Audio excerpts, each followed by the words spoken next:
غني امریکا ته سخت خبرداري ورکړې دا چې غني امریکا ته څه ویلي همدا ټول معلومات را سره په ویډیو کې ګوري. ګرانو مینوالو السلام علیکم، ستړي مشه، وخت مو په خیر.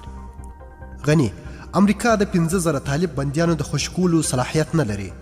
قطر کې د طالبانو او امریکا ترمنځ د سولې تر هوکړې وروسته کابل کې افغان ولسمشر محمد اشرف غني خبريالان ته وویل په دې تړون کې د 15,000 طالب بندیانو خوشي کېدو لپاره هیڅ ژمنه نه ده شوې او د بین الافغاني خبرو لپاره به د مخ شرط په توګه نه مطرح کیږي. کله چې افغان ولسمشر وپوښتل شول که امریکا وغواړي چې طالب بندیان خوشي کړي څه به کوي، موږ جواب دا و د بندیانو خوشي کول د امریکا صلاحیت نه دی. موږ له امریکا سره د بندیانو خوشي کېدو پر سر موافقه نه لرو. دا د افغان حکومت صلاحیت دی چې یوازې پر اړخیزو خبرو مطرح کېدای شي. امریکا چې د تصمیم معنا نه لري د ښاغلي خلیلزاد او ټولو امریکایي ځواکونو وپوښتئ چې په دې اړه بشپړ وضاحت لري.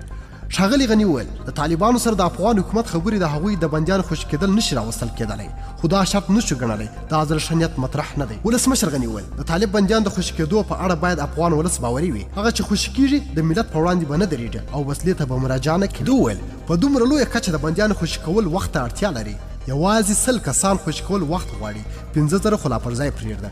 اجنډا مشخصه ده، دوی به هم غوږ نیسي، موږ به هم بحث پرې کوو.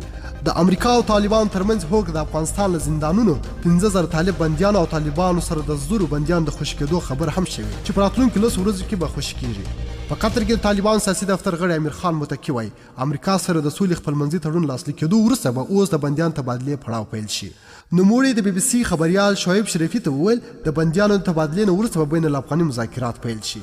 ولسمشر غني په راتلونکي نظام کې د طالبانو د سیاسي دریځ په اړه وویل مخکې ځای نشي مشخصېدلی، باید پر یو سیاسي جریان بدل شو، ټول ابعاد ولیدل شي، هر څه د مذاکرې پر میز مطرح او بحثونه پرې وشي او یوې پرېکړې ته ورسېږو.